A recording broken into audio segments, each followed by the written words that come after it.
పెళ్ళైనా పండగైనా వేడుక ఏదైనా పట్టుచీరల ప్రత్యేక వేదిక వారాహి సిల్క్స్.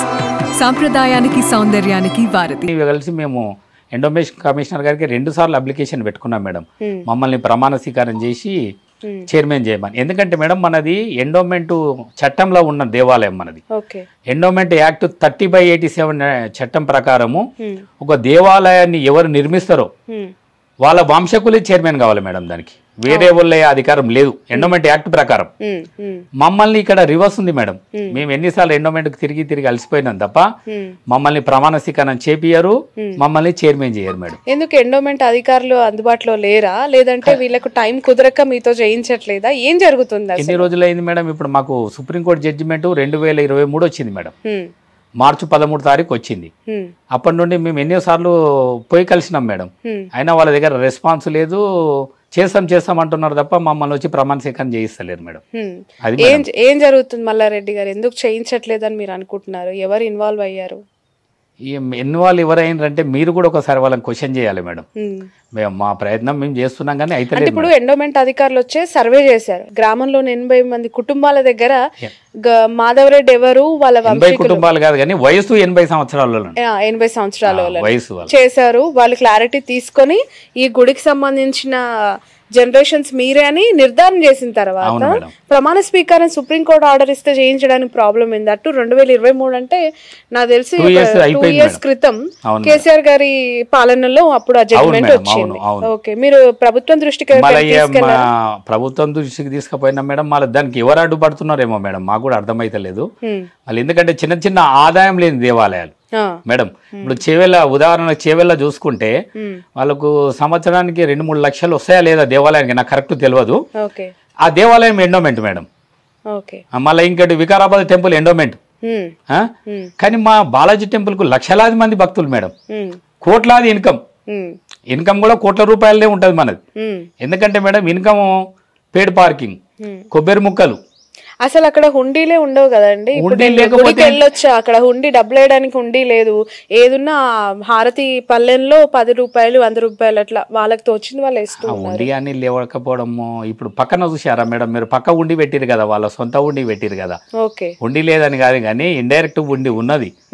ఇప్పుడు మన ఏంది గోశాల మెయింటైన్ గర్భగుడిలో లేదు. గర్భగుడిలో కాదు మేడం, బయటనే ఆడ వాక్ బుక్లు అమ్ముతున్నారు కదా మేడం.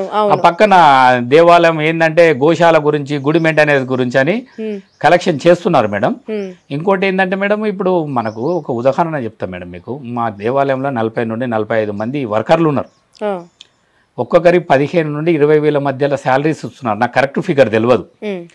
దగ్గర ఒక 6 నుండి 7-8 లక్షల దాకా నెలకు ఖర్చు అవుతుంది మేడం. మళ్ళీ 1 రూపీ సింగిల్ రూపీ తీసుకుంది మీరు 7 లక్షల రూపాయల శాలరీ ఎలా ఇస్తున్నారు మేడం? ఇంకోటి మేడం, ఒక్క వ్యక్తికి ఒక 2,000 ఇవ్వాలన్నా ఎండోమెంట్ డిపార్ట్మెంట్ పర్మిషన్ ఉండాలి. పర్మిషన్ లేదు, ఏం లేదు. 10 లక్షలు సుమారు 8 లక్షల రూపాయల శాలరీస్ ఏ విధంగా ఇస్తున్నారు? ఇంకోటి ఆన్లైన్ రూపంలో కూడా చాలా డబ్బులు బ్యాంకు అకౌంట్లో జమ అయినాయని తెలుస్తున్నది. మళ్ళీ దానికి ఎంత జమ అయింది, దానికి అథారిటీ ఎవరున్నారు, ఏమి మనకు లెక్కలు లేవు, ఏం లేదు మేడం. అది కార్యక్రమం ఏం జరిగినా ఫౌండర్ అనేటోడు ముందు ఉండాలి మేడం. ఆడ ఫౌండర్కి తెలియకుండా ఏ పని చేయదు దేవాలయంలో. మమ్మల్ని అసలు ఆడ లెక్కనే లేదు మేడం. అంటే ఓన్లీ అర్చకులే, వాళ్ళు ఏం చేయాలన్నా వాళ్ళే. మమ్మల్ని ముందుకు రానిస్తలేరు, ఆడ ఇన్వాల్వ్ కానిస్తలే మేడం. అది జరుగుతున్న సంగతి. ప్రశ్నించలేదా ఈ లావాదేవీలకి సంబంధించి రంగరాజన్ గారిని? ఎప్పుడైనా కూర్చొని మాట్లాడదామని ఎప్పుడైనా మీరు అడిగారా? అతను అడిగినా మాట్లాడాడు మేడం. ఆయన మనము లీగల్ గా చూసుకుంటున్నాం కదా, లీగల్ గానే చూసుకుందాం, కోర్టు వ్యవహారాలు ఉన్నాయి కదా అన్నట్టు మాట్లాడుతుంటాడు అంతే. ఓన్లీ మాటల వరకే కానీ అన్ని కార్యక్రమాలు ఆయనే చేస్తుంటాడు. ఓన్లీ మాటల వరకే అంతే మేడం. సో ఇప్పుడు టెంపుల్ కి సంబంధించి హుండీ అన్అఫీషియల్ గా పక్కన పెట్టారు అన్నా కూడా పార్కింగ్, కొబ్బరి చిప్పలకు సంబంధించి అవి కోట్ల రూపాయల వ్యయాన్ని సమకూర్చేంత ఉంటుందా బిజినెస్ అనేది ఒక డౌట్. అంటే మేడం కోట్ల రూపాయలు వాటి ద్వారా ఎలా ఆదాయం వస్తుందని మీరు అనుకుంటున్నారు? మీకు తెలిసిన నాలెడ్జ్ లో మీకున్న ఇన్ఫర్మేషన్ ఏంటి మేడం? ఎంత లేదన్నా మనకు పేడ్ పార్కింగ్ ఒక 10 అంటే నేను మొన్న ఒక ఇంటర్వ్యూలో 20 లక్షలు అన్నాను కానీ 10 పైనే వస్తాయి మేడం. 10-12 మధ్యలో రావచ్చు. ఎంత ఛార్జ్ చేస్తున్నారు వెహికల్ కి? వెహికల్ కు కార్ కు 20 రూపీస్ మేడం. 2 వీలర్ వెహికల్ కు 10 రూపీస్. అట్లా మన దగ్గర ఎంత లేదన్నా ఒక 1000 వెహికల్స్ వస్తాయి మేడం. ప్రతిరోజు 1000 ఒక 600-700 మధ్యలో వస్తాయి మేడం. 6-7 హాలిడేస్లలో అయితే ఒక్కొక్కసారి 2 లక్షల మంది కూడా వస్తారు మేడం మన దగ్గరికి. సో ఇప్పుడు ఆర్టీసీ బస్సెస్ కూడా వస్తుంటాయి కదా, వాటి దగ్గర కూడా వీళ్ళు వసూలు లేదు లేదు, ఆర్టీసీ బస్సుల మీద ఏం చేయరు మేడం వీళ్ళు. ఓకే, ఓన్లీ వెహికల్స్ 2-వీలర్ 4-వీలర్ వెహికల్స్ దగ్గరనే చేస్తుంటారు మేడం. ఇక కోకోనట్ ఉంటాయి కదా మేడం, అది నెలకు ఒక 5-6 లక్షల రూపాయలు అయితే కంపల్సరీ వస్తాయి అవి. ఓకే, ఏదున్నా ఇప్పుడు మేడం నేను ఏమంటున్నా, గుడి ముంగట గోశాల గుడి మెయింటెనెన్స్ అని డబ్బులు వసూలు చేసినప్పుడు మనం వాళ్ళ దగ్గర ఒక 500 తీసుకున్నా 200 తీసుకున్నా వాళ్ళకు రిసిప్ట్ అనేది మనం ఇవ్వాలి కదా మేడం. మనము రిసిప్ట్ లేదు, ఏం లేదు మేడం, వసూలు చేయడమే, వేరేది ఏం లేదు. ఇంకా వాళ్ళ ఇష్టం అది. లెక్కలు లేవు, ఏం లేవు దానికి. ఇంకా ఈడ 1000 మంది 1,00,000 మంది వస్తున్నారు చెప్పుకోవడమే తప్ప తాగనికి మంచినీళ్ళు లేవు మేడం. ఈడ ఎండ కొట్టినా వర్షం పడ్డా ఒక నీడ లేదు ఇక్కడ. నీ కూర్చుందామంటే కుర్చీలు లేవు. అక్కడ నీట్నెస్ కూడా అంటే బయట చెత్త చెదారం అది ఇది దుమ్ము అలాంటివి ఉంటుంటది. కొంత వర్క్ చేస్తుంటారు కానీ ఎంతైనా తక్కువనే మేడం. ఎండాకాలం కూర్చోనికి బస్ స్టాప్ సరిగా లేదు. ఇంకోటి మేడం, చిన్న చిన్న మనము బట్టల షాప్లకు పోతేనే మెటల్ డిటెక్టివ్ పెట్టి చెక్ చేసి లోపలికి పంపిస్తారు కదా. మన దగ్గర అలాంటి ఏమి లేదు, భద్రత లేదు మేడం. టెంపుల్ కు భద్రత అనేదే లేదు మన దగ్గర. లోపలికి పోతుంటే ఏదైనా పట్టుకొని సంకకేసుకొని లోపలికి వెళ్ళిపోతుంటారు. ఏమన్నా జరగరాని సంఘటన జరిగితే ఎవరు బాధ్యులు మేడం దానికి? అవును, ఇది చాలా ఇంపార్టెంటే కదా మేడం. ఇప్పుడు ఒక్క మెటల్ డిటెక్టివ్ లేకపోతేనే ఒక బట్టల షాప్ ను సీల్ చేస్తున్నారు మేడం. లక్షలాది మంది భక్తులు వస్తారు మన దగ్గరికి. అది మన భద్రత విషయంలో వీళ్ళు ఇంత నిర్లక్ష్యం ఎందుకు ప్రదర్శిస్తారో పోలీస్ డిపార్ట్మెంట్ కూడా అర్థమైతలేదు మేడం. అది కథ. ఇప్పుడు ఎండోన్మెంట్ లో కేటగిరికల్ గా టెంపుల్స్ ని విభజిస్తారు కదా. చిలుకూరు బాలాజీ టెంపుల్ కి సంబంధించి సి కేటగిరీని ఎందుకు పెట్టాల్సి వచ్చింది? అసలు ఏబిసికి ఉన్న క్రైటీరియా ఏంటి మేడం? ఏబిసిగా అంటే మన 6A 6B 6C, మన దేవాలయం 6B అని చెప్తున్నారు మేడం. కానీ మన 6A మేడం అన్నది. ఎందుకంటే 20 లక్షల నుండి పైన ఎంత ఆదాయం అన్నారా అని మేడం, దాన్ని 6A టెంపుల్ అంటారు. తిరుమల తిరుపతి యాదగిరిగుట్ట భద్రాచలం అంతా 6A మేడం. బి టెంపుల్ అంటే 2 నుండి 20 లక్షల సంవత్సర ఆదాయం ఉన్నది బి టెంపుల్ మేడం. దానికి కూడా ఒక కమిటీ ఉంటది, ఈవో గారు ఉంటారు, లెక్కలు కరెక్ట్. మనది 6C అంటే ₹1 నుండి 2 లక్షలు మేడం. అది 6C టెంపుల్ గ్రామానికి వదిలిపెట్టి ఒక కమిటీ వేసుకొని ఎండోమెంట్లకు ప్రతి సంవత్సరం లెక్కలు చూపించాలి మేడం. అది కూడా కానీ ఇక్కడ గ్రామస్తులు లేరు, కమిటీ లేదు. సరే, సి టెంపుల్ అన్న ఒక కమిటీ అనేది ఉండాలి కదా మేడం. దీనికి సి టెంపుల్ అన్న గ్రామస్తులతో కలిసి ఒక కమిటీ ఏర్పాటు చేసుకోవాలి కదా.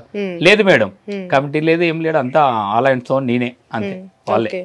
ఈ గుడికి సంబంధించి ఎన్విరాన్మెంట్ సి కేటగిరీలో ఉన్నా కూడా మెయింటెనెన్స్ కి సంబంధించి లేదంటే చెకింగ్ కి సంబంధించి సెక్యూరిటీకి సంబంధించి కొన్ని గవర్నమెంట్ కూడా చూడాల్సిన అవసరం ఉంటుంది. బట్ ఎందుకు ఇంత నిర్లక్ష్యంగా ఉంది చిలుకూరు టెంపుల్ పైన? అంటే హోల్ అండ్ సోల్ వీళ్ళు చూసేసుకుంటున్నారని అనుకుంటున్నారా?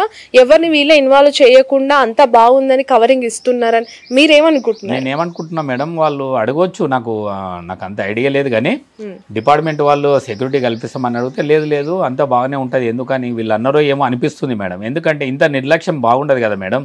లక్షలాది మంది వచ్చే భక్తులకు భద్రత లేకపోతే ఎట్లా మేడం? లక్షలాది మంది వస్తుంటారు. ఎంత లేదన్నా ఇప్పుడు రోజు మినిమం 20 నుండి 30 వేల మంది హాలిడేస్లల్లా లేకపోతే వీకెండ్ హాలిడేస్లల్లా 60 నుండి 70 వేల మంది వస్తుంటారు. అట్లాంటిది ఇక్కడ సెక్యూరిటీ ప్రాబ్లం కూడా ఉన్నది మేడం. మంచినీళ్ళు అన్ని సదుపాయాలు ఏమి ఏర్పాటు లేదు. చిన్న చిన్న దేవాలయం ఎంత అభివృద్ధి చెందింది కానీ మా దేవాలయం ఒక ఎప్పుడు అంటే మేము చూసిండండి మేడం, మేము ఒక 40 సంవత్సరాలు ఆయన చూడబట్టి అట్లనే ఉంది మేడం, ఏం మార్పు లేదు, అంతే మేడం మన దేవాలయం. ఇప్పుడు మీకు సుప్రీంకోర్టు తీర్పునిచ్చింది, ధర్మకర్తగా మీరు కూడా ఇందులో పాఠం చెప్పి, అందులో ఇంప్లిమెంటేషన్స్ లో మీరు ధర్మకర్తగా వ్యవహరించాలనుకుంటున్నారు, లేదంటే ఆదాయ వ్యయాలకి సంబంధించి లేదంటే ఎక్స్పెండిచర్ కి సంబంధించి ఇన్వాల్వ్ అవ్వాలని అనుకుంటున్నారా? మీ ఇంటెన్షన్ ఏంటి అసలు? మేడం, మనం అట్లా అనుకున్నా కానీ అది చట్ట ప్రకారం నడుస్తుంది మేడం, ఎండోమెంట్ యాక్ట్ ప్రకారం నడుస్తుంది. దానికి ఈవో గారు ఉంటారు. మీ పరిధులు ఏంటి, ఎలా ఉంటాయి ఒకవేళ అంటే మేడం? ఒకటి ఎండోమెంట్ యాక్ట్ ఏముందంటే మేడం, దేవాలయాన్ని ఎవరు నిర్మించారో వాళ్ళ వంశకులే చైర్మన్ కావాలనేది ఒక చట్టం ఉంది మేడం. అందుకే మాకు వచ్చే మేము ఏంటంటున్నాం ఎక్స్ట్రా మేము అడుగుతలే మేడం, మా వంశానికి సంబంధించిన ఏ హక్కు ఉందో ఆ హక్కే కల్పించండి. మాకొక్కరికని కాదు, తెలంగాణ రాష్ట్రానికి సంబంధించింది ఏ హక్కు వర్తిస్తుందో మాకు అదే హక్కు ఇవ్వండి, మేము ఎక్స్ట్రా అని అడుగుతలేం మేడం. అది మేడం మాది డిమాండ్. ఓకే. సో ఇప్పుడు ఒకవేళ చైర్మన్ గా మీరు పదవి స్వీకారం చేసిన ఆ సందర్భం వచ్చిన తర్వాత మీ రోల్స్ రెస్పాన్సిబిలిటీస్ ఏ విధంగా ఉంటాయి టెంపుల్లో? అంటే మేడం నేను ఒక్కనని లేదు మేడం, మా దాంట్లో ఒక 8-10 మంది ధర్మకర్తలు ఉన్నారు మేడం. ఓకే. అయితే ఇది రొటేషన్ సిస్టమ్ ఉంటుంది మేడం. 1 year 2 year అనేది గవర్నమెంట్ డిసైడ్ చేస్తారు. దీన్ని ఆదాయాన్ని బట్టి కమిటీ చేస్తుంది మేడం. ఆదాయాన్ని బట్టి మళ్ళీ ఇంకోటి ఏంటంటే గవర్నమెంట్ ఉంది కాబట్టి కొంచెము వేరే వాళ్ళని కూడా కమిటీలో ఎస్సీ ఎస్టీ అని కూడా ఉంటుందంట మేడం. వాళ్ళను గవర్నమెంట్ ఏ గవర్నమెంట్ ఉంటే వాళ్ళ మనుషులను వేసుకుంటారంట మేడం ఈ కమిటీ. ఇప్పుడు తిరుపతిలో మొన్న కొత్త చైర్మన్ బిఆర్ నాయుడు గారు వచ్చారు టీటీడీ చైర్మన్ గా. సో అక్కడ అన్య మతస్థులని తొలగిస్తాము, ఇమీడియట్గా వేరే శాఖలకు బదలాయిస్తాము అని చెప్పి ఉద్యోగం తీయరు, వేరే శాఖలకు బదలాయిస్తాము అని చెప్పడం జరిగింది. నిజంగా ఏ మతానికి ఆ మతం వారే గొప్ప ఉండాలి, అక్కడ వాళ్ళకైతే కొంచెం పద్ధతులన్నీ తెలుస్తాయి అనేది ఎవరికి వాళ్ళు ఫీల్ అవుతుంటారు. భక్తులు కూడా దాన్ని స్వాగతించారు చాలామంది. బట్ చిలుకూరులో కూడా ఈ కొబ్బరికాయలు అమ్మేవాళ్ళు, పార్కింగ్ దగ్గర ఉండేవాళ్ళు, లోపట క్లీనింగ్ సెక్షన్లో ఉండేవాళ్ళు కూడా క్రిస్టియన్స్గా ముస్లిమ్స్గా కొంతమంది కొన్ని ఇయర్స్ నుంచి ఉన్నారు అని చెప్పి ఒక విషయం తెలిసింది. అది నిజమేనా అసలు? మేడం ఒకటి 2 ఫ్యామిలీలు ముస్లిం ఫ్యామిలీలు షాపులు ఉన్నాయి మేడం బయట. క్రిస్టియన్స్ అంటే మా దగ్గర అందరూ బొట్టు పెట్టుకొని అందరూ గుళ్ళ సేవ చేస్తుంటారు, భగవంతుని అయితే మొక్కుతుంటారు మేడం. ఇక మనము క్రిస్టియన్ అంటే ఎట్లా గుర్తుపడతాం మేడం మనం? వాళ్ళు స్వామివారి కుంకుమ పెట్టుకుంటారు, స్వామిని రోజు పోయి దర్శనం చేసుకుంటారు, నీట్గానే ఉంటారు, మంచిగా బాగుంటారు మేడం.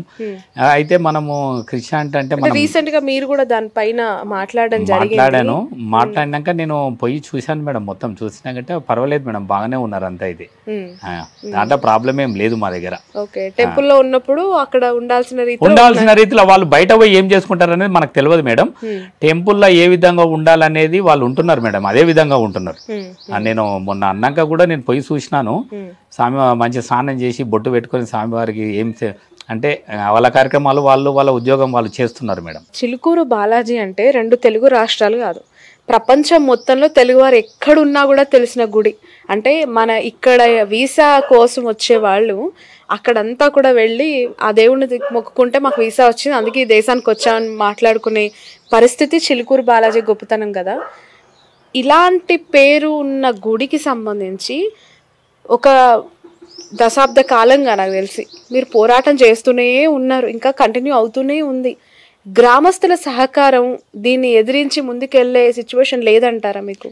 మేడం మేము ఫస్ట్ నుండి కూడా ఒకటి నియమం పెట్టుకున్నాం మేడం. టెంపుల్ దగ్గర మన గొడవలు అంటే మాకు కోర్టు జడ్జిమెంట్ వచ్చినాక మేము బలవంతాన స్వాధీనం చేసుకోవడం ఇలాంటివి చేయొద్దని మేము డిసైడ్ అయినాం మేడం. ఎందుకంటే మన దేవాలయం పేరు ఖరాబ్ అయిపోతుంది మేడం. దేవాలయం పేరు మనం గొడవలు పంచాయతీ చేసి తీసుకుంటే మేము లీగల్గానే ప్రొసీడ్ కావాలని డిసైడ్ అయినాం మేడం. అందుకే కోర్టు జడ్జిమెంట్లు రాగానే వాళ్ళు ఎండోమెంట్ డిపార్ట్మెంట్ వాళ్ళు మమ్మల్ని ప్రమాణ స్వీకారం చేపియాలి. ఈ గొడవలు పంచాయతీ వద్దు, దేవుని పేరు ఖరాబ్ అవుతుంది, మన చిలుకూరు ప్రపంచ స్థాయిలో గుర్తింపు పొందిన టెంపుల్ కాడ ఎలాంటి గొడవలు కావద్దని చెప్పేసి మేము ప్రశాంతంగా మెల్లగపోతున్నాం మేడం, ముందుకు పోతున్నాం. సుప్రీంకోర్టు మీకు అనుకూలంగా జడ్జిమెంట్ ఇచ్చిన తర్వాత రంగరాజన్ గారి రియాక్షన్ ఏంటి? మీరు వెళ్ళి కలిసినప్పుడు ఆయన ఏమన్నారు? మేము సామాన్యంగా అంటే పర్టికులర్గా ఏ విషయాలలో ఆయనతోటి మాట్లాడమంటే ఓన్లీ దేవుని గుడి విషయంలో ఏదైనా బ్రహ్మోత్సవాల టైంలో ఆ టైంలోనే మాట్లాడతాను తప్ప పర్సనల్ విషయం కానీ కోర్టు వ్యవహారాలు కూడా అతనితో మాట్లాడదాం మేడం. వాళ్ళు మమ్మల్తో చర్చించారు, మేము ఆయనతో చర్చించాం. ఓన్లీ బ్రహ్మోత్సవాల టైంలో టెంపుల్లో ఏమైనా కార్యక్రమాలు ఉంటే కలిసి చేస్తాం. నేను రోజు దేవాలయానికి పోయినప్పుడు నమస్కారం అంటే నమస్తే అంటే ఏదైనా ఉంటే చెప్తుంటాడు అతను కూడా. కానీ వేరే విషయాలలో అతని పర్సనల్ విషయాలలో ఈ కోర్టు వ్యవహారాల మాట్లాడుకోం మేడం. వీళ్ళకి ట్రాన్స్ఫర్స్ అనేవి ఏమి ఉండవండి? ఎవరికి ఉంటాయి మేడం, ఎందుకు ఉన్నాయి కానీ ఇంకా టేకప్ అంటే ఎండోమెంట్ డిపార్ట్మెంట్ టేకప్ చేయలేదు కదా మేడం, చేయలేదు మేడం, చేయలేదు. ఓకే, అది మేడం. ఎందుకు జరగట్లేదు అంటే ఏమైనా ఆర్థిక లావాదేవీలు జరగడం వల్లనే ఇది కొంచెం నిద్రావస్థగా ఉంది, పట్టించుకోవట్లేదని అనుమానం ఏమైనా వస్తుంది? ఉండొచ్చు మేడం, ఏదో కారణాలు ఉంటాయి. కారణాలు లేకుండా ఇట్లా ఇంత మంచి దేవాలయాన్ని గాలికి ఎట్లా వదిలేస్తారు మేడం? ఆ పెద్ద దేవాలయము ఎందుకు ఇట్లా వదిలిపెడతారు? ఎవరు ఉన్నారు అనుకుంటున్నారు? నాకు అంటే నాకు కరెక్ట్ తెలియదు మేడం, కానీ డిపార్ట్మెంట్ మాత్రం నిర్లక్ష్యం చేసింది మేడం. ఎండోమెంట్ డిపార్ట్మెంట్ నిర్లక్ష్యం చేసింది. నేను పాలన వీళ్ళని అనదలుచుకోలేదు, కానీ డిపార్ట్మెంట్ ఇంత పెద్ద దేవాలయాన్ని నిర్లక్ష్యం చేస్తున్నది మేడం. ఓకే, ఇప్పుడు కొండా సురేఖ గారు ఉన్నారు ఎండోమెంట్ కి సంబంధించి. మొన్న కేటీఆర్ గారు వచ్చి పలకరించారు. ఆ తర్వాత అందరు వరుస పెట్టి సీఎం దగ్గర నుంచి పలకరింపులు పరామర్శలు జరిగాయి. సో మీ సంబంధించి మీ కుటుంబానికి సంబంధించి ఎవరైనా మాట్లాడడం జరిగిందా? అసలు ఈ గుడికి సంబంధించి ఇది ఇట్లా ఈ సిచ్యువేషన్ ఆగిపోయింది, ప్రమాణ స్వీకార్ అవ్వలేదు అనే విషయం ఎవరికైనా చెప్పడం జరిగింది? కొత్త గవర్నమెంట్, కాంగ్రెస్ గవర్నమెంట్ వచ్చింది. అంటే మేము ఈ రాజకీయ నాయకుల దగ్గర కోలేదు మేడం, మేము ఎవరి దగ్గర కోలేదు, కానీ ఎండోమెంట్ కమిషనర్ గారికి 2 సార్లు అప్లికేషన్ పెట్టినాం, పోయి కలిసినాం మేడం. కలిస్తే అవుతుంది అంటారు, కానీ వాళ్ళు చేయలేదు మేడం. ఇక రాజకీయ నాయకుల దగ్గర మేము ఎవరి దగ్గరికి వెళ్ళలేదు మేడం, మేము రాజకీయ నాయకుల దగ్గరికి వెళ్ళలేదు. వెళ్తే సపోర్ట్ దొరుకుతుంది అనుకుంటున్నారా? నమ్మకం లేదు మేడం. దొరికేది ఉంటే ఇప్పటికే దొరకాలి కదా మనకు. 2 years అయిపోయింది, బాగా ఏంది సుప్రీంకోర్టు జడ్జిమెంట్ వచ్చి 2 years అయిపోయినా ఇంకా దాన్ని పట్టించుకోకుండా ఉన్నారు కదా. అంటే మేడం మాకంటే ఎదుటోళ్ళు పైరవి చేసేటోళ్ళకు పట్టు ఎక్కువ ఉన్నది మేడం. అంటే ఆధిపత్యం వాళ్ళది ఎక్కువ ఉన్నది. అంటే నేను ఎవరి పేరు చెప్పదలుచుకోలేను. మళ్ళీ ఎందుకో మమ్మల్ని చేయకుండా ప్రమాణ స్వీకారం ఆపినోళ్ళ దగ్గర శక్తి ఎక్కువ ఉన్నది మేడం. మా దగ్గర వాళ్ళు ఆర్థికంగా ఉండొచ్చు, బలంగా అన్నిట్లలో ఉన్నారు మేడం. కాబట్టి మమ్మల్ని చేయకుండా ఆపుతున్నది వాళ్ళేనేమో అనిపిస్తున్నది. ఎందుకు ఇదంతా? ఇప్పుడు ఒక గుడికి వచ్చినప్పుడు అర్చకుడిగా అక్కడ ఉన్న విధులు నిర్వహించాలి, వాళ్ళ లైఫ్ స్టైల్ వాళ్ళు లీడ్ చేస్తూ ఉండాలి కదా. పూర్తిగా అర్చకుడిగా వచ్చిన వ్యక్తి పాగా వేసుకొని గుడిని ఆక్రమించుకొని నా చేతుల్లో పెట్టుకుందామనే అత్యాశకు వెళ్ళారా? లేదంటే ఇందులో వస్తున్న ఆదాయానికి సంబంధించి వాళ్ళు కలలు కంటున్నారా? ఏం జరుగుతుందని మీరు అనుకుంటున్నారు? మళ్ళీ ఆదాయం అయితే వస్తున్నది మేడం దేవాలయానికి, మళ్ళీ అది ఎక్కడ పోతుందో ఎవరికి తెలియదు. వస్తున్నది వాస్తవంగా. మీరు ఎవరు చూసినా కానీ ఇప్పుడు కొబ్బరి ముక్కలైనా కొడతారు కదా మేడం, పేడ్ పార్కింగ్ వస్తుంది కదా.